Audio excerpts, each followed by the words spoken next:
Hello and welcome to my channel. Today I am looking at Path of Exile 2, the sequel to a very popular ARPG running successfully for over a decade.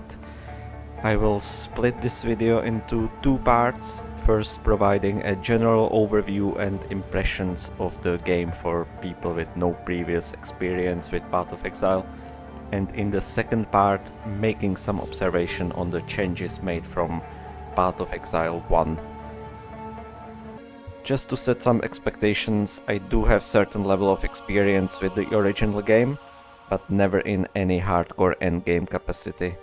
I played a couple of characters with very messy builds in the campaign, but I don't think I have ever actually finished all the acts with any of the characters, and I haven't participated in any leagues or endgame activities in general.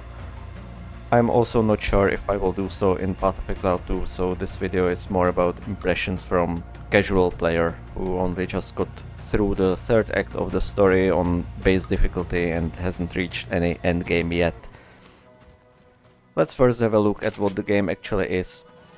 Path of Exile 2 is an isometric hack-and-slash ARPG in the same vein as Diablo. You pick the character class and follow the story through the mostly linear sequence of maps of increasing difficulty level. Killing enemies, gaining experience, finding loot, upgrading and customizing your character allows you to tackle higher level maps and progress through the narrative. The presentation is very good. Graphically the genre is somewhat limited by the camera perspective, because there's only so much you can do with the view being focused top down on small area around the character, but Path of Exile 2 changes the environment colors and designs enough for it to not to be a huge issue. The map layouts could use a little bit more variety though. They often boil down to rectangular maze of fairly similar layouts. The gameplay itself is quite addictive, mainly due to simple controls and linear progression, always motivating you to make it to the exit of one more map and unlock one more waypoint. 6 different classes, with more on the way, also offer different playstyles to master with many possible builds within each class. Path of Exile has always had a reputation of a very complex game, but the basic mechanics have always been very simple, and Path of Exile 2 starts in the same manner. For first few levels your fighting will be probably constrained to pressing 2 or 3 buttons, just to get used to the basics.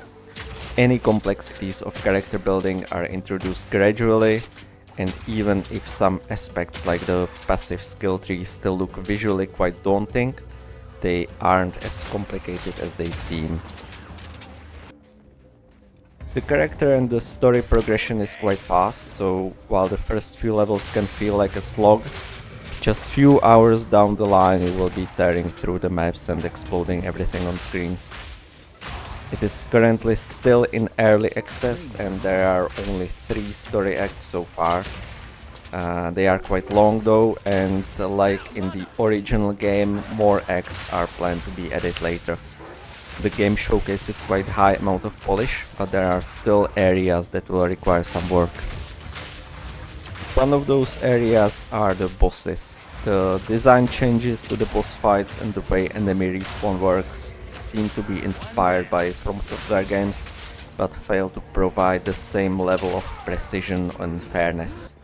Dark Souls or Elden Ring are difficult, but when you die you always know it is because you made a mistake in execution.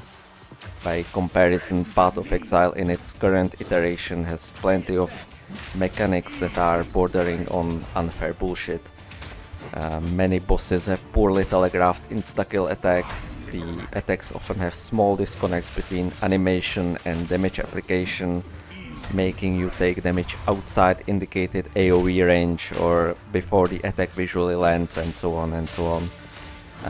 With the online nature of the game, it might not be possible to completely avoid these things, but I'm sure they can be improved because there are several specific bosses suffering from these issues more than others.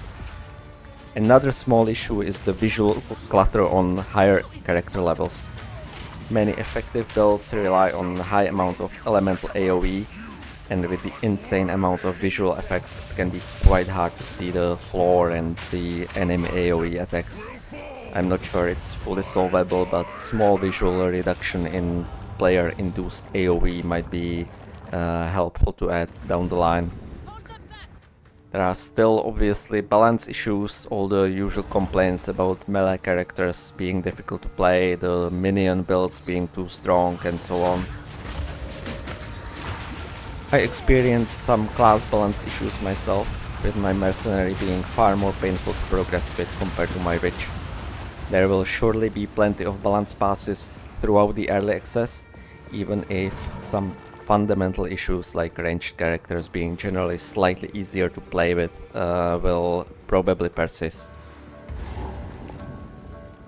Other than these small nitpicks, it is very playable, enjoyable, and if you are interested in this sort of game, or if you are bored with Diablo or Path of Exile 1, you don't need to be too afraid of trying it.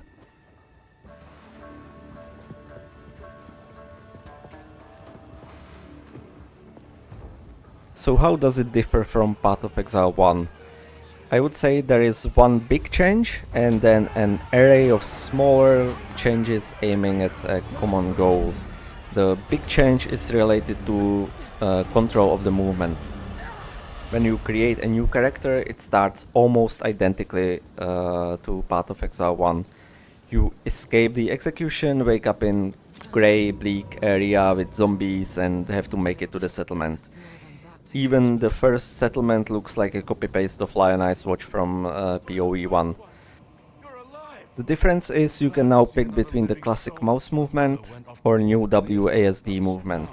I would absolutely recommend the WASD movement because it gives you far more precision and makes the gameplay surprisingly different. You can kite the enemies now, moving while shooting backwards, something you would not be able to do previously.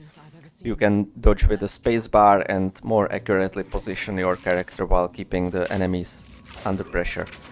The controls are more reminiscent of third-person action games or various isometric shooters, and at least for me it is a lot more comfortable to play.